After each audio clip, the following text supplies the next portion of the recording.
So let's discuss the solutions for the midterm. So let's first discuss question 1 part A. The part A was saying, the question was that if we perform compare B instruction on a microprocessor 8085, then what will happen to the carry flag? Okay, will it be set or reset? So this was the question. However, we said that in the question it was that the contents of A are less than B. Okay, the answer for this particular question is, since A is less than B and our compare instruction, compare B, it will perform A minus B. It won't change the contents of A and B. However, it will perform A minus B. So since A is less than B, it is given in the question A is less than B. That means A has to borrow a bit in order to subtract B from A. So here there will be a borrow. And borrow is equivalent to a carry. So the carry flag will be set. Because we have to borrow a bit in order to subtract B from A, because A is less than B. So carry flag will be set, and the reason is that we have to borrow a bit. So this was part A of question number 1. Part B of question number 1 was saying that how many memory accesses will be required in order to execute this particular instruction. So this was an instruction, okay? And we have to find out how many memory accesses are required. So the memory accesses should include both the fetching of this instruction and the execution of this instruction. So since this instruction is a 3-byte instruction, where first byte is this load A, second byte is, this is another byte, 20, and 04 is the last byte. And this will be stored in memory like this. For example, let's say this load is stored at address 1000. Okay, so at address 1000, we will be having load LDA opcode. At address 1001 we will be having 04, and at address 102 we will be having address 20. And there is some other address in the memory, for example 2004, and at that particular point if we have stored 5, that means this instruction says go to this location, go to this particular location, take this 5 and put this 5 in A.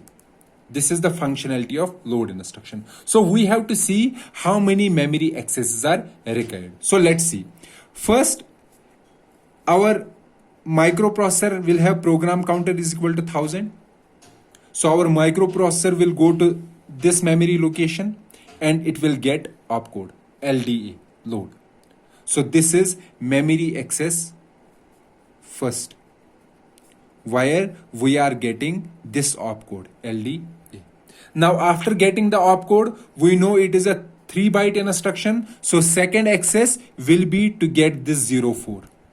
So memory access second will go to memory and get 04 from the memory. Then it has to go to this location to get 20. So memory access third. So this is the third access. Memory access third will be to get 20. So we got the complete instruction LDA 2004H. Okay.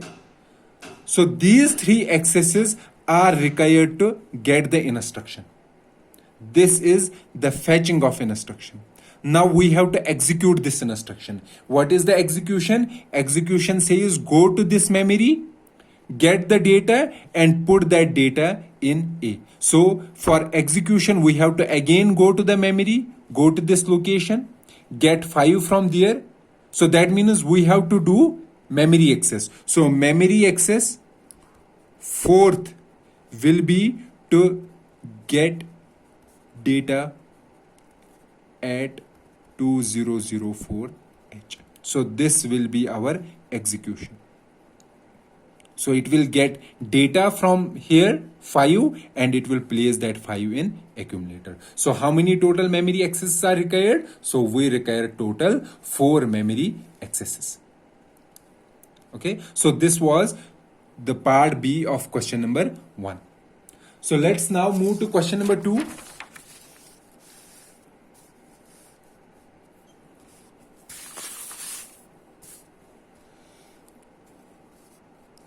So question number 2.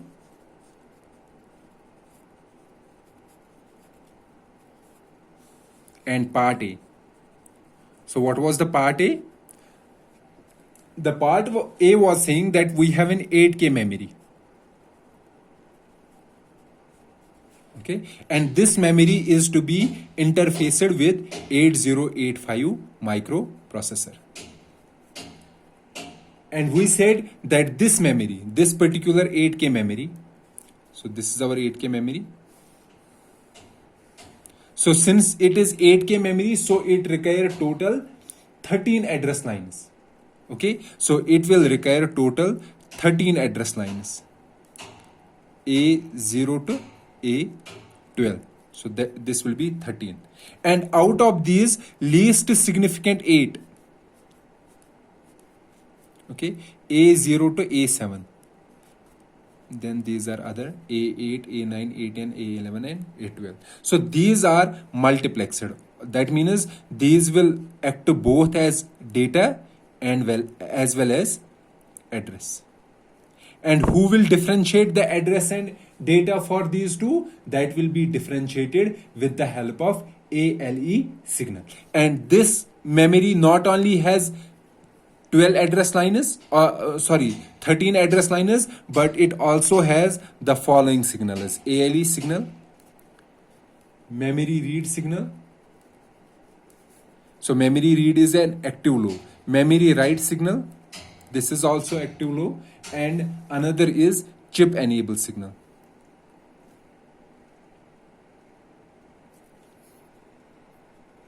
And chip enable signal is also active low.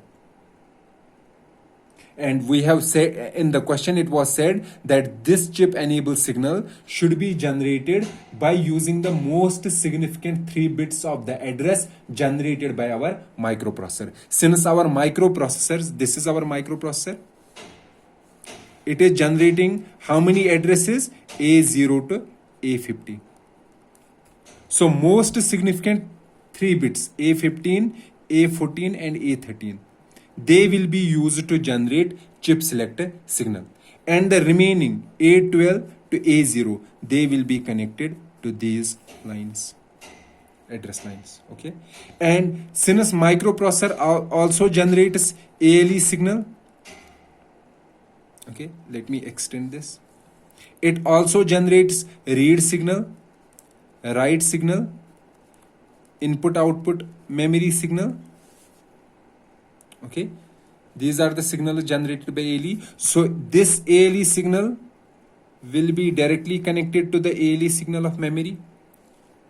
Fine. Now we have to generate the chip enable signal using the most significant bits.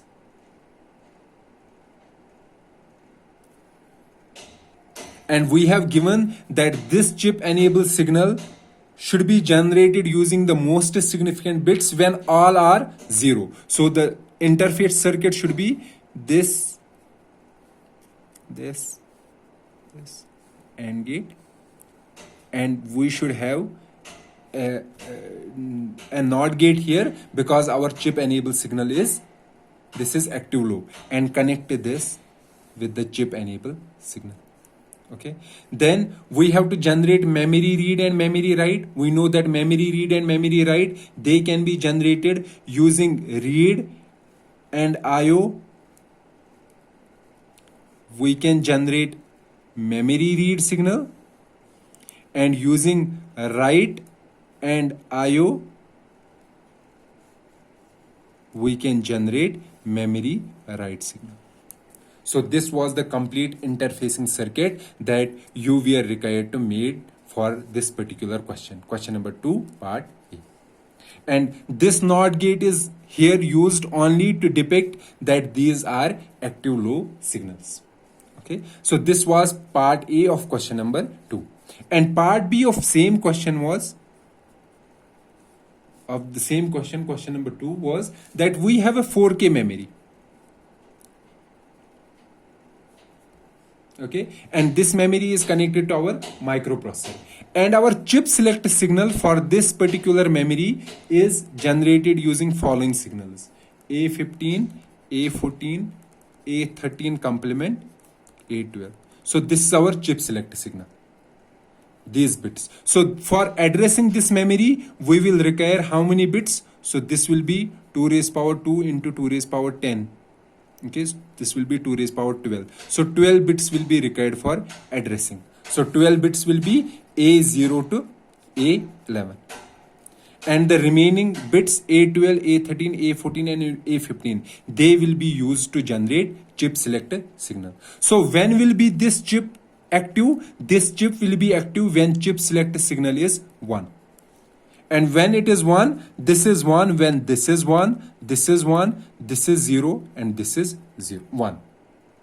Okay, so chip select signal for this memory, chip select signal, it should have following input: 1, 1, 0, 1. Then it will become equal to 1. Because see, this is 1, A14 is 1, A13 is 0. But we have to use its complement. Complement will be 1, and this is 1. So AND of all ones will be 1. Then only chip select signal will be 1. So chip select signal is 1. So it will be always this particular value. Now we will see the range. So chip select signal is 1101. So let's see the lowest most address. Lowest most address will be when all 12 bits are 0. So when all 12 bits are 0, this will be the lowest most address. And the highest address will be, chip select signal will be like this, because then only our memory will be active. And highest address will be when all these signals or all these address lines are equal to 1. So if we write in hexadecimal, so this lowest one will be, this is D000, and highest one is DFF. So the range is D000 to DFF. Okay, so this was question number 2, part B. And that was all in your midterm. I hope you are able to understand everything. Now you can cross check your answer sheets with the midterm solution. Thank you, everyone.